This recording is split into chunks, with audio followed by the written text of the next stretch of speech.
Terrell Edmonds is gone from the Pittsburgh Steelers. Here on the Locked On Steelers podcast, we'll talk about the impact of that and what that means for free agency and NFL draft plans. It's Chris Carter, your host here, along with Jenna Horner from Channel 11 WXI. It's going to be a fun episode. Let's get into it. You are Locked On Steelers, your daily Pittsburgh Steelers podcast, part of the Locked On Podcast Network, your team every day.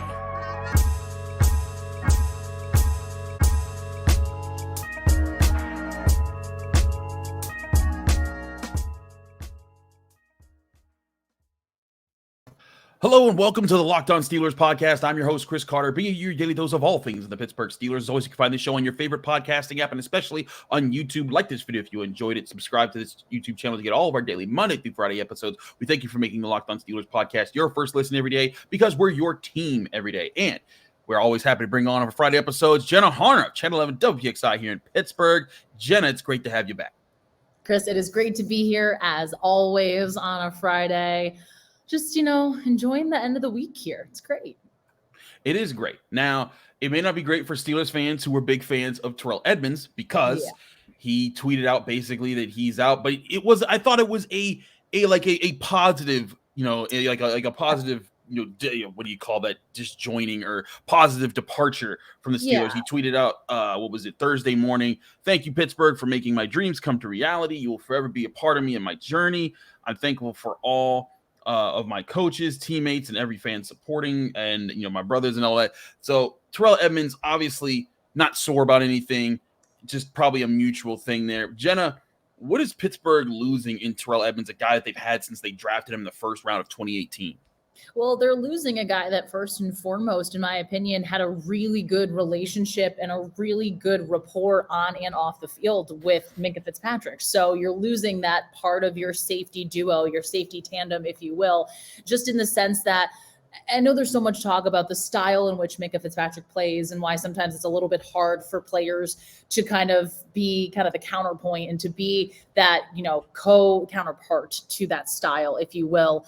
And we heard a lot about, the last season in particular, I should say, especially towards the end of the year when there were questions about Terrell Edmonds and his potential going into free agency, just, what he brings to the defense. And we heard Minkah just talk about the way he complements him so well in terms of the stylistic components of what those two together as a tandem bring on the field. So of course they're losing that type of player that, obviously knows how to play with Minkah Fitzpatrick, but you're also losing a guy in the locker room who had a lot of energy, who had a lot of, and again, I know that it's not to say that other players they bring in can't replicate that and can't bring that in, but Terrell Edmonds was always a player too. And, you have to thank him for all that he did, but I really did appreciate how whenever you needed to talk to somebody in the locker room and you're like, hey, can I grab you for a second? He would be absolutely willing to talk. Mm-hmm. He would be absolutely willing to break things down no matter what, after a win, after a loss.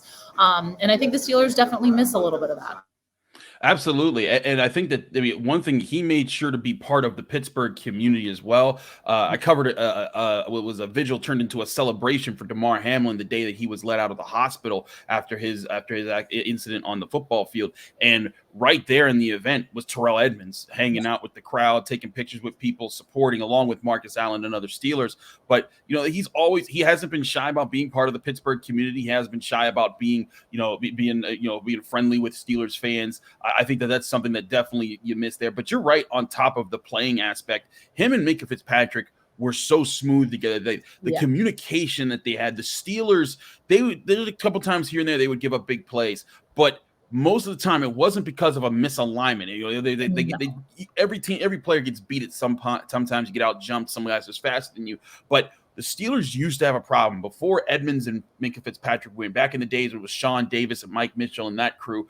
They'd give up a lot of big plays. When Edmonds and Fitzpatrick were together at the same time, that was chopped off. It was a steep decline, I'd say, from where the Steelers used to be as far as the big plays they would give up on the regular. And I think that was a huge part of the defensive uptick that we saw, along with Cam Hayward, TJ Watt, and all the positive the Steelers defense has brought over the past few years. Absolutely. And I think he was such an integral part of that group and what that defense was. And look, this isn't a detrimental loss. I think a lot of people, especially from what I've been seeing on social media and the way that people have been reacting, this is a hit. I don't think a lot of Steelers fans, especially in the way that Omar Khan and company have kind of handled free agency up to this point. I don't think a lot of Steelers fans entirely anticipated Terrell Edmonds leaving. I know there was some question marks about it, but it just did feel a little bit like, okay, he probably is going to resign. They're probably going to work something out. But at the same time, it doesn't come as a major surprise. And I think I go back to when we were talking with Terrell Edmonds in locker cleanout right towards, right at the end of the season there. It might have been one of the last, if not the last times we spoke with him.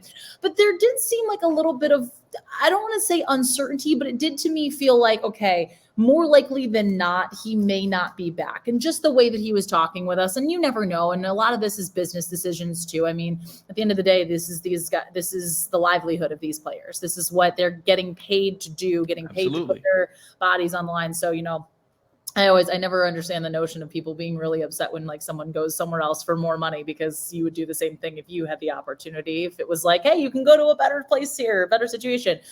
But I don't think it's as detrimental, I guess, of a loss as people think it is. It's definitely a hit, but I don't think it's this, oh my God, the world is ending, everything's on fire type thing here.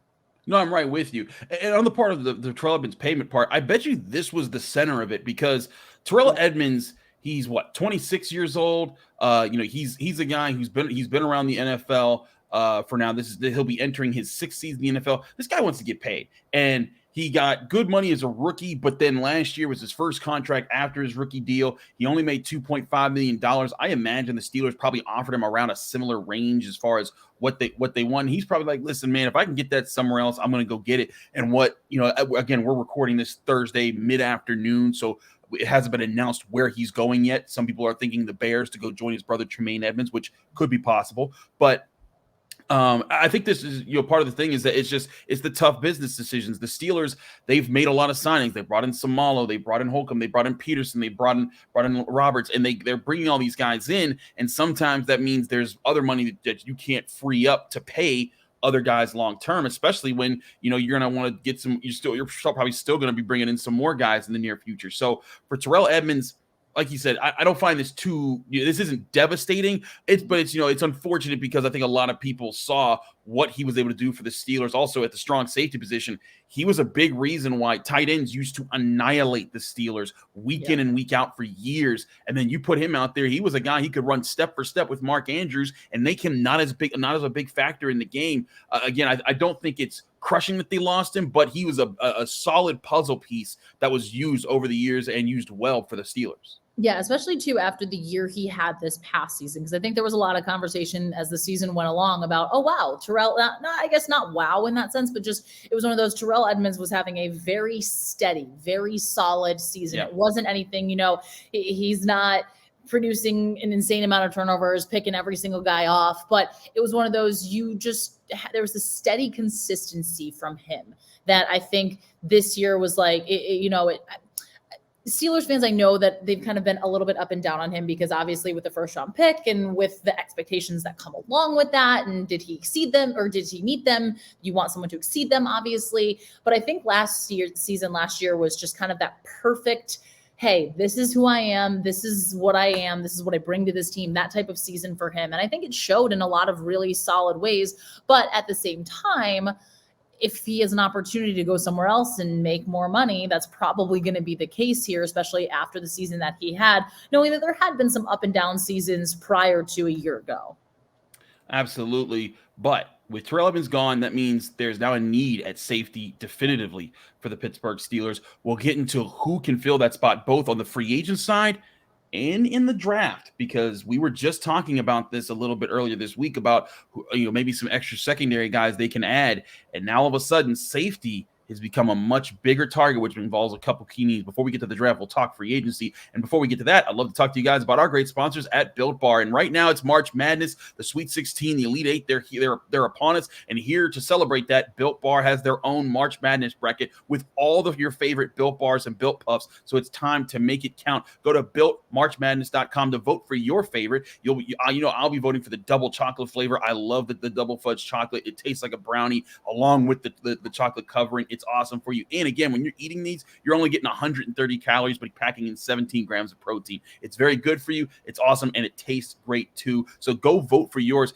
for your favorite Built Bar at BuiltMarchMadness.com. And when you vote for your favorite Built Bar, you'll be entered in a drawing where 50 lucky Locked On listeners will get a free box of Built. Not only that, one Locked On fan will receive a 12-month subscription to Built to have their favorite Built Best Bars and Puffs delivered monthly straight to their door. You got to try Built, the best protein bar ever. Seriously, they're so amazing, and you won't even think that they're good for you while they actually are. Go to BuiltMarchMadness.com right now to vote for your favorite Built Bar or Puff to pick up a box while you're there. You can vote every day in March, so hop in and support your pick by supporting Built Bar at BuiltMarchMadness.com.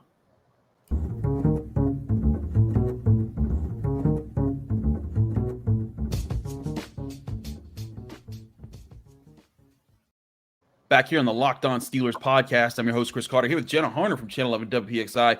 Jenna, before we get to the draft, there are interesting options out there in free agency still. Now, the top guys that were, everyone was looking at are all gone. Jesse Bates is with the Falcons. Chauncey Gardner-Jones is with the Lions. Jordan Poyer's with the Bills. Again, Von Bill's with the Panthers now. So a lot of guys have been signed to top different teams, but there's a few guys out there who I think everyone needs to take a listen to. Also, check out Alan Saunders' article on this in SteelersNow.com. He does a great job breaking this down. And his three guys were the three guys that I was looking at here. One, you got John Johnson III, Cleveland Browns safety, a guy who's more of a free safety role than who's really good in coverage and can help there. Then you have Taylor Rapp, who's kind of the opposite. He's an excellent tackler, but he's not as great in coverage, and so he can help in the up front part. Adrian Amos, who has a lot of great experience and is able to kind of build between there, but he's coming off kind of a rough 2022 season. And it kind of gives you the look where all these guys, they're in their 20s. Rapp is 25, Amos is 29, John Johnson is 27.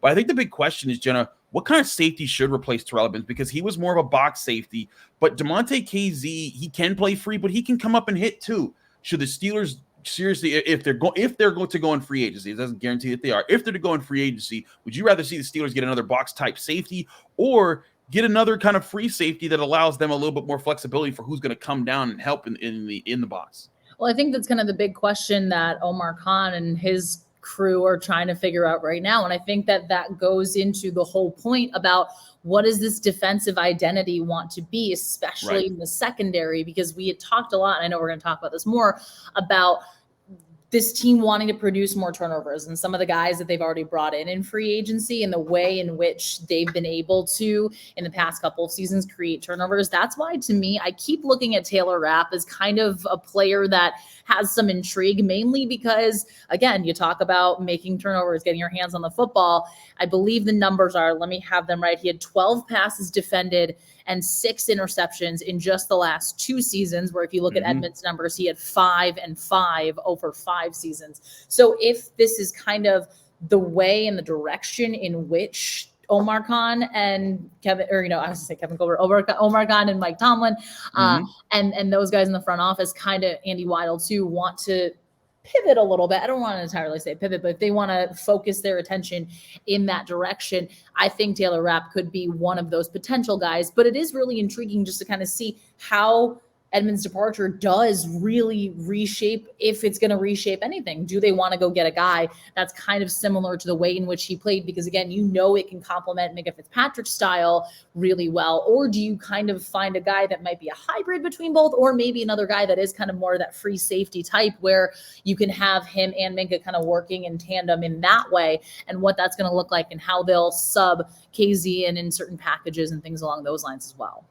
That was one of the things that we talked about all offseason leading into last year, was when before Kazee was injured for half the season, there was an exciting prospect of having all 3 safeties on at the same time. Minkah is your top guy that's going to be the kind of the X factor player, and then Kazee and Edmonds, guys who could flip flop between helping in the box versus helping in deep coverage. And I think that could be something the Steelers are looking for. And so when you're looking at free agents, you're looking at guys with experience. Rapp, coming from the Rams, he's a guy that could play in the box there and, maybe can switch a little bit there. Again, I don't think that he's the best in coverage. If we're talking about the three, I think that maybe he's the biggest liability in coverage there. Adrian Amos, I think, could fit that role. But the idea of getting like a John Johnson type who would be a free safety, that would give you three guys in the field who I think each of them are coming up and willing. Like when you look at their play on tape, each of those guys look like guys who could come up, who can hit, but maybe they don't do it all the time because of their roles in the defense. But if you had three safeties that you could rotate between, that way, when the inevitable injury happens to Minkah Fitzpatrick or to John Johnson or to Damontae Kazee, if one of them's down, you still have two guys that can help in both situations and give you that flexibility, which I think is very important for what the Steelers are trying to do on defense, especially considering the other two safeties still on the roster. Miles Killebrew, more of a special teams guy. Trey Norwood, who kind of stood out as a rookie, didn't have as great of a second-year season, but maybe he bounces back and is another depth piece the Steelers can use as well. I also just have to laugh continuously at John Johnson. And I mean this in the nicest way. I'm not saying this in a bad way. A former colleague of mine in my first job, his name was John Johnson, and he would get Twitter people would tag him constantly thinking it was John Johnson, and he would always be like, it's not me. So that's just why I always have to chuckle there. Well, welcome to my world as a guy who grew up with the name Chris Carter. And that I still get some people messaging me thinking that I'm him. But that is pretty funny. But seriously, we look at these safeties here, and I look across the board. I think it's gonna be very interesting. One, do they even go free agency? Because we're gonna get to the draft options in just a minute here. Yeah. But if they go free agency, they're adding another veteran to the safety group. And I guess that's a question, Jenna. With the money that the Steelers are spending at safety, I don't think we've seen Damontae Kazee's official contract yet. I don't think he's actually signed technically yet either. Yeah. But Minkah Fitzpatrick, one of the most expensive safeties in the league, if not the most expensive safety in the league. Do the Steelers want to pay another veteran salary for that position, or should the move be, let's get a guy on a rookie deal, not that expensive, and then that can be the young guy that kind of works up with the group and, is there for another 4 or 5 years, depending on which round they draft him in.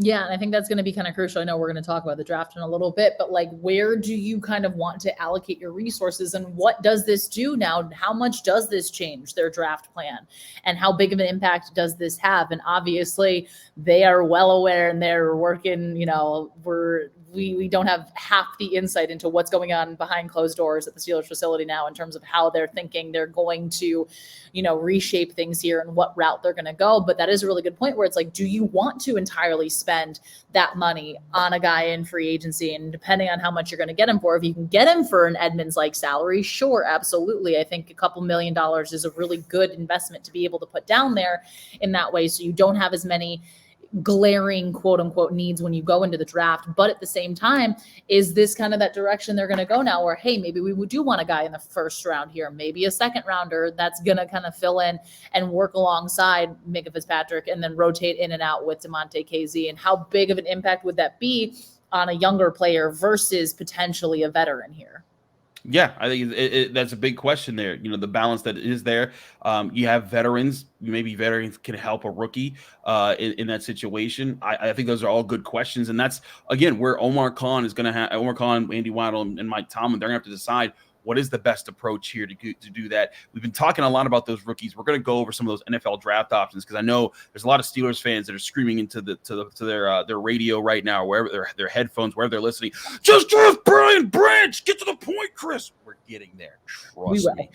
We will. But before we do that, I want to talk to you guys about one of our great sponsors, and that, of course, is FanDuel Sportsbook, the best online sportsbook in America. With March Madness fully rolling and the NBA heating up for the playoffs, this is your chance. If you haven't gotten in on FanDuel Sportsbook, to get in right now by going to FanDuel.com/lockedon. And new customers get a no-sweat first bet, which is worth up to $1,000 back in bonus bets if you don't win your first bet when betting on FanDuel.com and FanDuel Sportsbook. Just download the FanDuel Sportsbook app. It's safe, secure, and super easy to use. Then you can bet on everything from the money line to point scores to threes drained. FanDuel lets you make make player prop bets and gives you so many different options. Plus, FanDuel lets you combine your bets for a chance at a bigger payout with same-game parlays, so don't miss the chance to get your no-sweat first bet up to $1,000 back in bonus bets when you visit FanDuel.com/LockedOn. That's FanDuel.com/LockedOn to learn more. Make every moment more with FanDuel, an official sports betting partner of the NBA.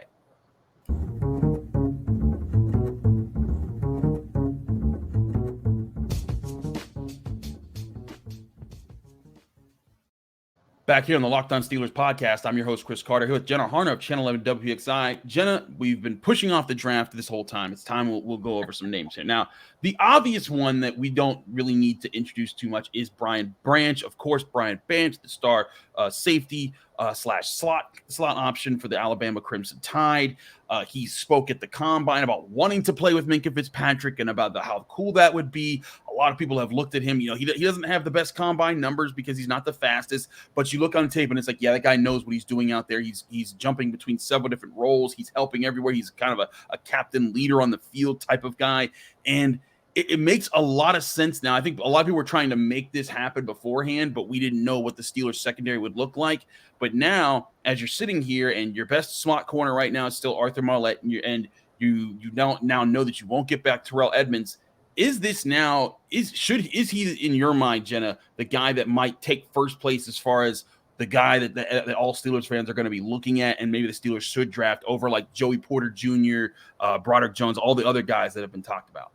This is something I kind of keep going back to because now, again, there's this immediate – it's a need. It's not, I guess, as much as a desperate need. And again, we could be talking about this, and in 24 hours, Omar Khan could make a move in free agency and bring someone in, and all of this could be a moot point. Right. But I do think that this tells me they might definitely go some defensive player rather than an offensive tackle. And I think that that's shown as well in the way in which they brought in guys on the offensive line through free agency. I think this to me says, depending on who's going to be there with that 17th overall pick, if Joey Porter Jr. is going to be there, obviously if Brian Branch is going to be there, that might be more of the direction they go rather than adding another piece to the offensive line. If some of those big name guys like Pete Skoronski and those players, if they're going to be on the list at that time when it's time for the Steelers to draft. I feel like they're definitely going to go more defensively now. I feel like that's just a long way of me saying that. But this is going to be kind of too, how many pieces kind of all fit together to make the puzzle, because is it going to be an opportunity where Branch and Joey Porter Jr. are both there for the Steelers at 17? Is Joey Porter Jr. going to go a pick or two before? And then are they going to be left with Branch? Because most are predicting Branch, correct me if I'm wrong, to be a mid to late first rounder. Yes, that's around the range. I think I think the highest I've seen him pick is like 14. The Patriots are the team that I think that everyone think might be the first team to jump at him for his versatility.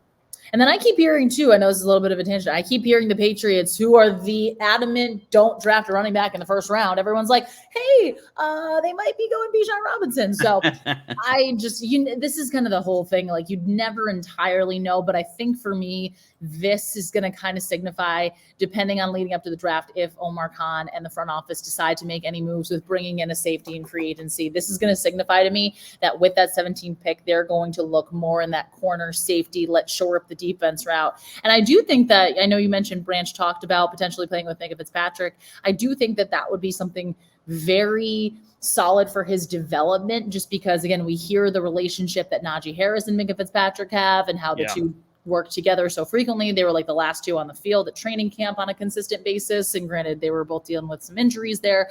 But to me, that would kind of be, I mean, we know that connection, the Alabama connection, how, you look at every roster and there's 5, 6, 7, 8 Alabama guys on those teams. And I think that could be something too that would be very beneficial for a guy like Branch coming in. I know we harp on it so much, that, leadership type of style, but that would be a big impact thing if this is the direction the Steelers do intend to go. I hear you on that. And looking at Brian Branch's numbers just last year, because one thing the Steelers have wanted are guys who are good at they bring the ball skills. They're good at attacking the ball. Last year, he had 2 interceptions, allowed 2 touchdowns, but also broke up 6 passes. His passer rating on the year, 69.3, as far as the passer rating allowed when thrown his way. I think that He's kind of done the job at Alabama where you could see that and you're like, hey, you know what? He does bring together a lot of skills. And again, when you look at his tape, and I didn't study Brian Branch the closest because I wasn't looking at safeties that hard, but I did go and look at a couple of his games, and I was like, okay, yeah, this guy can definitely fit. He can, he's smart. He's a smart kind of safety that you can put at one position. He can fly to the other. He can help disguise things a lot better. And that's something that I think Teryl Austin really wants to be able to do, is have his secondary line up in different positions, allow them to play with quarterbacks' heads by, disguising one thing, jumping to another, and being in their spot. That's something that they were able to do with Kazee, Edmonds, and Fitzpatrick. I think that's something they would be able to do if Brian Branch was brought in there. But Jenna, there's also other guys on this list that you could look at right now. Another big one is Antonio Johnson. He's more the longer, bigger safety that a lot of people look at as the ultimate box option in this group as far as what he brings to the table there. There's Jammie Robinson from Florida State, Jordan Battle, another Alabama product who could be in that conversation. One guy that's closer to home, Jair Brown of Penn State, another box safety option here. And I look at these options, and it goes back to what we were saying earlier. Maybe the Steelers should be looking to get another box safety option to replace Terrell Edmonds, considering the versatility they have with both Kazee and Fitzpatrick. Yeah, and I think that kind of I'm just intrigued to see how it is all going to shake out for so many ways, like I know a lot of fans are, but just what do they want out of this guy, and how does that shape the defense here? Is this going to be, do you want to find someone as similar to Terrell Edmonds in terms of his stylistic approach and obviously him being able to play in the box the way that he does? Is that really where you prioritize things? Or is it more of, again, we want three guys that are, work similar in those types of ways, the way Minkah Fitzpatrick and Damontae Kazee do, that all of a sudden, hey, you have this whole room here that you can confuse all these rookie quarterbacks. I know that that's one of the big reasons why rookie quarterbacks tend to kind of take a little bit to adjust to the Steelers defense, just because of all those looks that they show.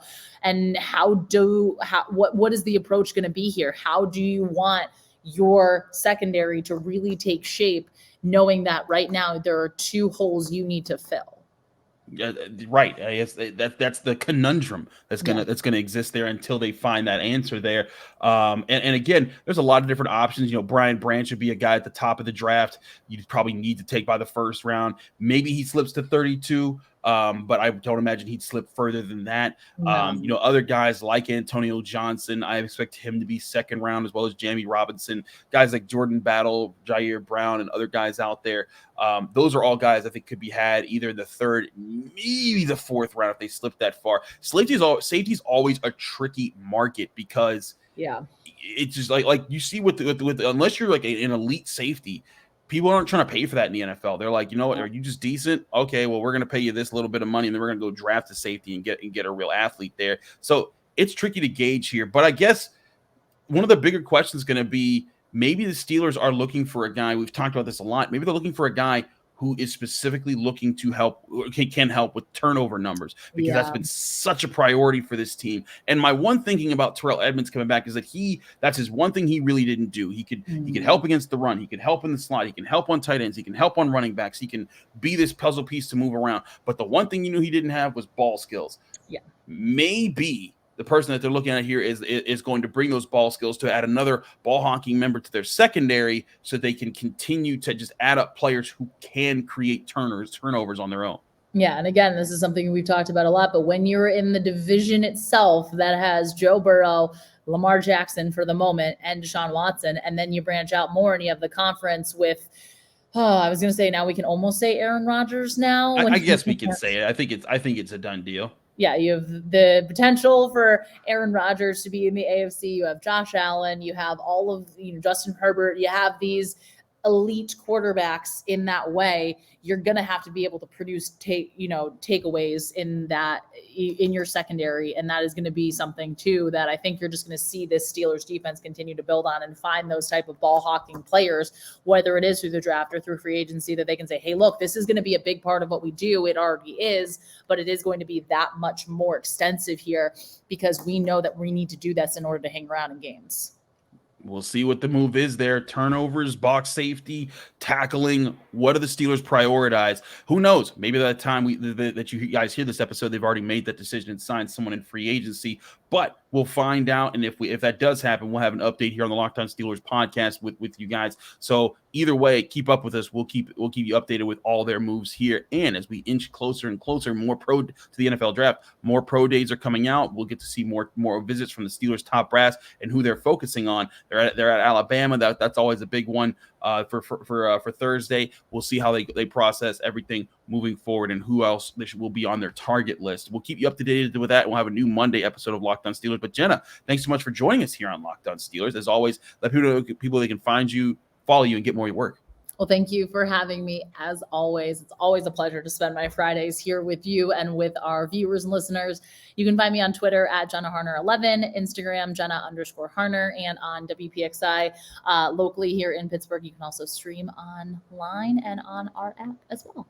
Absolutely. Do check out all the great work they do there at Channel 11 WPXI. I'm your host, Chris Carter, here on the Locked On Steelers podcast. You can find me on Twitter and Instagram at Carter Critiques. You can read my work at the Pittsburgh Post-Gazette at post-gazette.com. And you can also find me every day, Monday through Friday, on the Locked On Steelers podcast. Download this show on your favorite podcasting app. Listen to us there, or you can watch us on YouTube. Like this video if you enjoyed this video. Subscribe to this YouTube channel to get all of your daily Monday through Friday episodes, as well as your bonus content. Thank you for making the Locked On Steelers podcast your first listen every day, because we're your team every day. Have a weekend, everybody. Have a great weekend. We'll be back Monday with more right here on the Locked On Steelers podcast, talking your Pittsburgh Steelers.